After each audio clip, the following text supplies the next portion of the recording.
We all know that Albert Einstein was one of the greatest geniuses in history, so much so that he could think in ways that thousands of scientists couldn't. What we, as humans, can't even imagine. Einstein not only thought of but also understood and made accessible to the entire world. Albert Einstein was a physicist who developed the theory of relativity.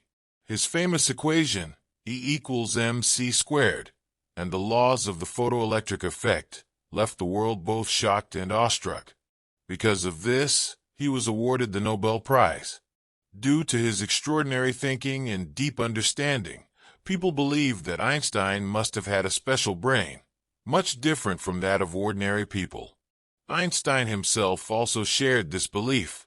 This is why he didn't want any part of his body to be researched after his death.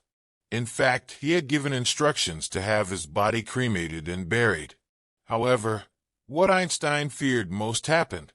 On April 18, 1955, when Einstein passed away at Princeton Hospital, the doctor, curious about the cause of his genius, made a controversial decision.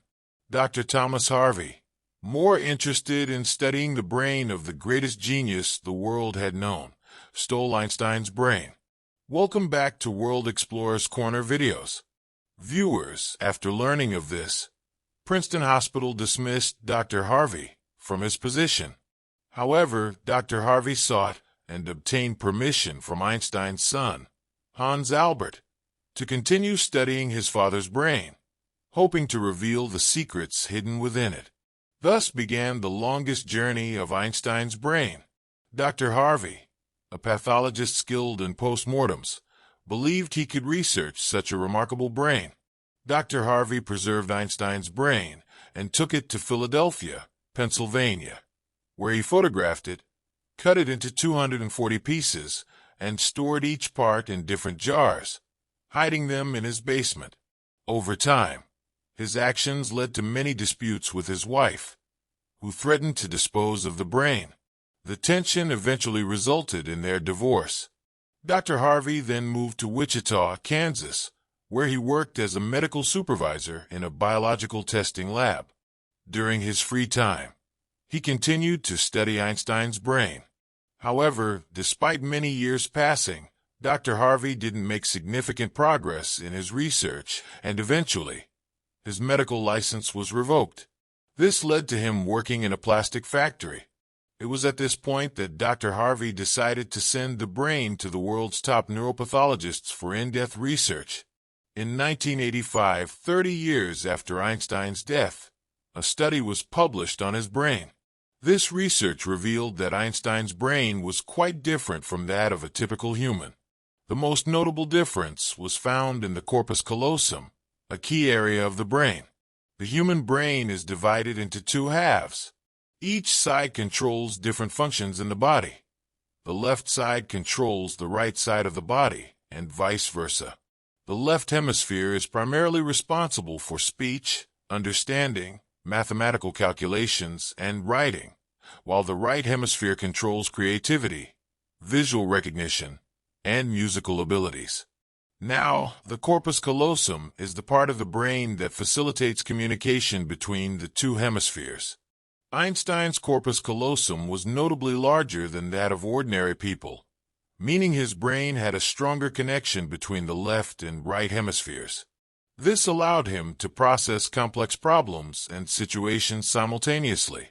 In addition to the enlarged corpus callosum, Einstein's brain pattern was uniquely structured, which led researchers to believe this improved the flow of neurons, further strengthening his mathematical abilities. His brain's ability to solve complex problems without the use of pen and paper was extraordinary. Research also revealed that Einstein's brain weighed 1230 grams, while the average human brain weighs around 1400 grams. However, the thinner lining of his brain allowed for a higher concentration of neurons. This was thought to be another factor contributing to his intellectual prowess.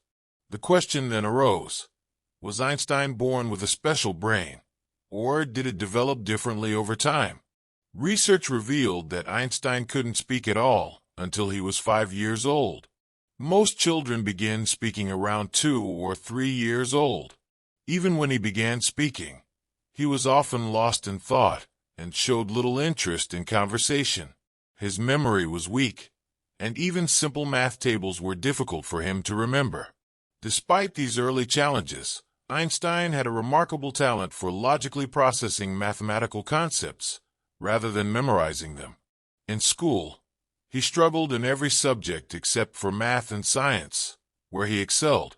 At age 12, Einstein taught himself geometry after a family tutor forgot to bring his geometry book.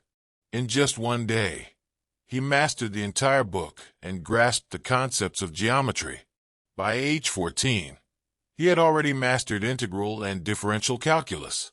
His mathematical and scientific knowledge was so advanced that when he asked questions in class, even professors were intimidated, as his questions often exceeded their level of understanding. As a young man, he aspired to create a small equation that could explain the laws of the universe. At age 26, Einstein published 4 groundbreaking research papers, stunning the world. This earned him the Nobel Prize and solidified his legacy.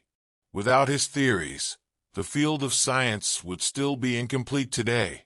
Many researchers believe that Einstein's extraordinary brain developed through years of actively seeking answers to his questions, leading his brain to evolve and adapt in remarkable ways.